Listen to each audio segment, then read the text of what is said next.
Hello बच्चों, आज से स्टार्ट करते हैं क्लास 10th के एनसीईआरटी का chapter number 8 introduction to trigonometry. अब आते हैं ट्रिग्नोमेट्री वर्ड पर। ट्रिग्नोमेट्री वर्ड का मीनिंग क्या होता है? ट्रिगोनोमेट्री। ट्रिग्नोमेट्री मतलब ट्राई मीन्स तीन, गोनो मीन्स साइड्स। तीन साइड से बना हुआ पॉलीगॉन में ट्रिग्नोमेट्री अप्लाई होता है। अब इसमें क्या क्या मेन बातें हैं उसको समझेंगे, और इसका इन्वेंशन कैसे हुआ और ये क्यों आया मैथ्स में, इसका पास्ट जो है, हिस्ट्री जो है, उसको समझने के लिए मैं एक अलग सेपरेट वीडियो बनाऊंगी। ठीक है, तो आगे अभी पहले इसको समझते हैं कि इस चैप्टर में है क्या क्या है। सबसे पहले आपको याद रखना है कि ट्रिग्नोमेट्री कौन से ट्राइंगल पर वर्क करती है।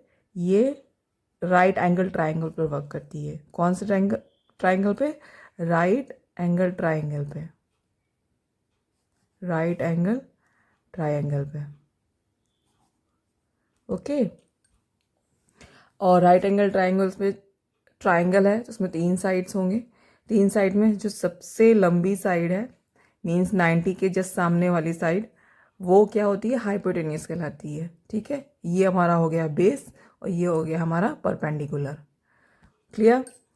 और अब हमारे पास इसमें ट्रिग्नोमेट्री में 6 ट्रिग्नोमेट्री रेशियोज होते हैं: sine, cos, tan, cosec, sec, cot. Clear? Sine, cos, tan, cosec, sec, cot.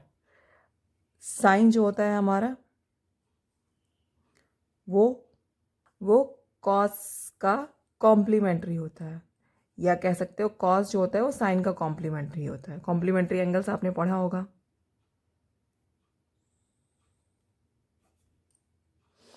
ठीक है, और कुछ इंपॉर्टेंट फॉर्मूलाज हैं जो आपको याद रखना है। कैसे? मैं जो यहाँ पे लिख रही हूँ, जैसे सब ये हमारा क्या है? परपेंडिकुलर है। ओके, ये हमारा हो गया बेस, तो इसको हम P से डिनोट करेंगे, बेस को B से डिनोट करेंगे और हाइपोटेन्यूस को H से डिनोट करेंगे। यहाँ पे एक ये शॉर्ट ट्रिक है,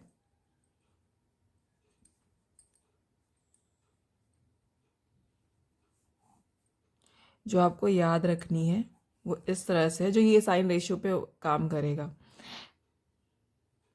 पंडित बद्री प्रसाद हर हर भोले। अब ये कैसे आपको याद रखना है? ये समझिए कि P/H है।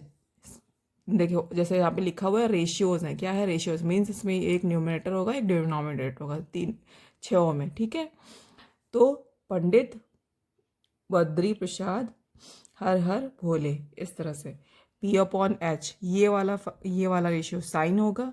B/H ये वाला रेशियो क्या होगा? कॉस। P/B ये वाला रेशियो होगा हमारा टेन। जस्ट इसका रिवर्स होता है, रेसिप्रोकल होता है। कौन?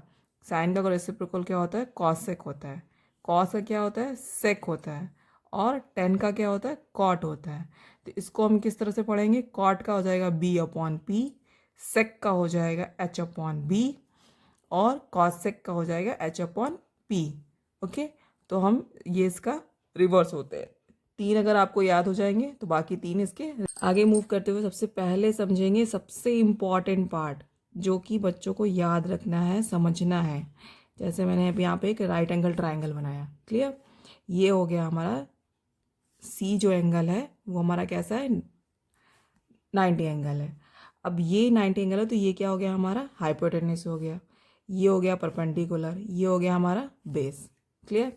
अब जैसे अगर हमने साइन एंगल, एंगल क्या हो गया हमारा? अगर एंगल हमने, ये एंगल क्या है हमारा? ए है, तो एंगल ए लिया, साइन ए। अब सबसे इंपॉर्टेंट बात, साइन ए के अकॉर्डिंग हमारा रेशियो क्या बनेगा? साइन ए के अकॉर्डिंग हमारा फॉर्मूला क्या था? पंडित बद्री प्रसाद हर हर भोले। ठीक है, P/H, B/H, P/B। Sine cos tan, sine का रेसिप्रोकल कॉसेक, कॉस का सेक, और कॉट का टेन। क्लियर? तो sine A is equal to क्या होगा? क्या है हमारे पास? P/H means perpendicular upon hypotenuse. तो BC ये लाइन हो गई, इसका साइड BC अपॉन क्या हो जाएगा? हाइपोटेनियस क्या है हमारा, ए बी। क्लियर। ऐसे ही हम अगर कॉस का निकालेंगे तो क्या हो जाएगा, कॉस ए के लिए निकालेंगे क्या होगा, कॉस ए का क्या होता है ratio, formula B upon H, base upon hypotenuse. अब बेस अपॉन हाइपोटेनियस है तो बेस हमारा क्या है यहाँ पे, ए सी, राइट, ए सी लेंथ होगी इसकी, और हाइपोटेनियस क्या हो गया, अगेन वही ए बी। क्लियर। अब हम आते हैं 10A पे। 10A इस एंगल के एस्पेक्ट्स में निकाल रहे हैं हम, ये याद रखना है, ए के एंगल पे। अब ए पे निकाला तो क्या हो गया हमारा, फॉर्मूला क्या है, परपेंडिकुलर अपॉन बेस। ठीक है, परपेंडिकुलर बेस अपॉन बेस हो गया तो परपेंडिकुलर क्या है हमारा, बी अपॉन बी सी, और बेस क्या हो गया हमारा, ए सी। ठीक है, ये हो गया हमारे 3 रेशियो। अब 3 रेशियो के ही अलोंग हम अगर इसका रेसिप्रोकल निकालेंगे तो बहुत आसान है, डायरेक्टली निकाल सकते हैं। कॉस ए, एंगल पे जोर देना है, ए एंगल के अकॉर्डिंग निकाल रहे हैं हम ए के। ठीक है, तो कॉसेक ए के लिए क्या हो जाएगा हमारा, हाइपोटेनियस अपॉन पी, तो बस इसका रेसिप्रोकल कर दो, A B upon B C हो गया।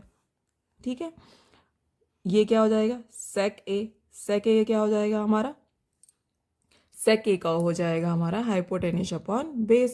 तो हाइपोटेनियस क्या होगा, इसी का रेसिप्रोकल ए बी अपॉन ए सी, और ये हो जाएगा हमारा कॉट ए क्या हो जाएगा, बेस अपॉन परपेंडिकुलर। तो बेस हमारा क्या है, ए सी अपॉन बी सी। इस तरह से हमने 6 के 6 रेशियोज निकाले, ट्रिग्नोमेट्री रेशियोज क्या किए हमने, निकाल लिए। ओके, अब जो सबसे मेन खेल है वो क्या है वो समझते हैं। जैसे यही ट्राइंगल है, ये जो हमारा ट्राइंगल है, इस ट्राइंगल में मैंने तो ए के अलोंग अगर मैंने पूछा कि इसके ए के अलोंग हमारे 6 रेशियोज निकालो। क्लियर। अगर मैंने एंगल चेंज कर दिया, एंगल क्या कर दिया, चेंज, 2 ही एंगल के अलोंग निकालने हैं क्योंकि 90 है तो 90 का तो 90 ट्राइंगल पे तो काम ही करता है। या तो ए से पूछेगा एक्यूट एंगल पर, या तो बी से पूछेगा। ठीक है, तो बी से कैसे करेंगे हम, अब बी वाले केस में जब जिस एंगल के अलोंग पूछेगा उसके अलोंग हम देखो समझते समझते क्या करेंगे। ये मेरे पास यहाँ पे 2 ट्राइंगल है, सबसे बेसिक बात है, इसको याद रखना है, आपको समझना है। सेम देखो मैंने ए सी ए बी सी वही नाम दोनों को दिया। ठीक है, ये हमारा सी जो एंगल है वो 90 एंगल है। ओके, फिर एक ट्राइंगल में मैंने बोला कि ए के अलोंग निकालो रेशियोज, दूसरे ट्राइंगल में मैंने बोला कि बी के अलोंग रेशियोज निकालो। अब देखो सबसे मेन पॉइंट क्या है हमारा, हाइपोटेनियस दोनों में कॉमन रहेगा क्योंकि सबसे जो लंबी लाइन होती है वही हमारी हाइपोटेनियस होती है राइट एंगल ट्राइंगल में। ओके, इसकी लेंथ सबसे लंबी होती है। बट अगर हम एंगल चेंज कर देंगे तो हमारा परपेंडिकुलर और बेस चेंज हो जाता है, ये इंपॉर्टेंट चीज़ है। ठीक है, अगर हम एंगल चेंज करेंगे तो हमारा परपेंडिकुलर और बेस चेंज होता है। जैसे इस एंगल के जस्ट सामने वाले को हम परपेंडिकुलर मानते हैं। ठीक है, एंगल के जस्ट सामने वाले को ही हम परपेंडिकुलर मानते हैं, और फिर बचा क्या, बेस हमारा बचा। सेम इसी प्रोसेस में, इसी कॉन्सेप्ट पे एंगल के जस्ट सामने वाला हमारा क्या होता है, परपेंडिकुलर होता है। क्या होता है, परपेंडिकुलर होता है, और ये क्या बचा हो जाएगा हमारा, बेस हो जाएगा। क्लियर। याद रखना एंगल के सामने वाला क्या होता है, परपेंडिकुलर होता है, और उसके अलावा जो बचा है बेस। अब मैंने अगर आपसे पूछा कि साइन बी की वैल्यू बताओ, साइन बी का रेशियो क्या होगा, सेम वैसे ही कॉसेक का भी हो जाएगा। ठीक है, उसके अकॉर्डिंग उसे अगर साइन बी का आपने निकाल लिया, फिर मैंने पूछा कि अगर आपको इसमें कॉस बी के अलोंग निकालना, कॉस बी का क्या होगा, फिर 10 बी के अलोंग निकालो, 10 बी के अलोंग निकालें तो फिर क्या होगा, तो हम साइन बी के अकॉर्डिंग अगर हम बी वाले, तो बी वाला कौन सा है, ये है। ठीक है, बी एंगल के अकॉर्डिंग ये हमारा परपेंडिकुलर है। अब हमें फॉर्मूला याद रखना है पहले तो, कि क्या होता है, P B P upon H H B means sine cos 10। Sine cos 10 3 आपको याद रखने हैं, उसका रेसिप्रोकल क्या होता है, कॉस सेक और कॉट हो गया।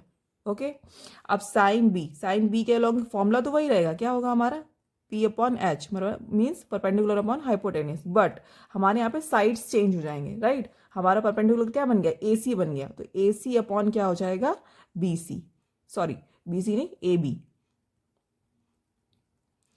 साइन बी के अकॉर्डिंग फॉर्मूला वही रहेगा, क्या हो रहेगा, परपेंडिकुलर अपॉन हाइपोटेनियस। लेकिन हमारे इस ट्राइंगल के अकॉर्डिंग परपेंडिकुलर हमारा क्या हो गया, ए सी हो गया, तो ए सी अपॉन क्या हो जाएगा, ए बी। ठीक है। ए बी हमारा क्या हाइपोटेन्यूस है, हाइपोटेन्यूस तो सेम है दोनों ट्राइंगल में। कॉस बी के लिए फॉर्मूला क्या होता है हमारे पास, base upon hypotenuse, base upon hypotenuse. तो अब हमारे पास इस ट्राइंगल में बेस क्या है हमारा, बी सी है, ठीक है। इस एंगल के अकॉर्डिंग बेस हमारा क्या बन गया, बी सी हो गया, तो बी सी अपॉन क्या हो गया, ए बी, ठीक है। हाइपोटेनस टेन के अकॉर्डिंग क्या होगा, टेन में भी वही होगा हमारा, क्या होता है formula, perpendicular upon base. Formula क्या होता है, परपेंडिकुलर अपॉन बेस। परपेंडिकुलर हमारा इस एंगल के अकॉर्डिंग परपेंडिकुलर कौन है, ए सी है, तो ए सी अपॉन क्या हो जाएगा, बेस हमारा क्या है, बी सी है, ठीक है। अब यही इसका रेसिप्रोकल क्या हो जाएगा हमारा, कॉसेक बी है ए बी अपॉन ए सी। फिर अगर मैंने पूछा कि सेक बी की वैल्यू बताओ, तो सेक बी की वैल्यू बताएंगे तो क्या बताएंगे, A B upon B C. फिर अगर हमको जानना है कि कॉट बी की वैल्यू बताओ, तो कॉट बी की वैल्यू क्या हो जाएगी हमारी, बेस अपॉन परपेंडिकुलर, बेस मतलब बी सी अपॉन ए सी। बेस मतलब बी सी नहीं, बेस मीन्स इसके अकॉर्डिंग बेस का क्या नाम हो जाएगा, बी सी, ठीक है। हम ट्राइंगल का कोई भी नाम रख सकते हैं, पी क्यू आर, या बुक में जो भी नाम दिया होगा उसके अकॉर्डिंग, बट एंगल पे आपको फोकस करना है कि किस एंगल के अलोंग वो पूछ रहा है, क्लियर, किस एंगल के अलोंग वो पूछ रहा है। तो आज के लिए इतना ही करते हैं, फिर नेक्स्ट वीडियो में मिलेंगे, इसके आगे कंटिन्यू करेंगे।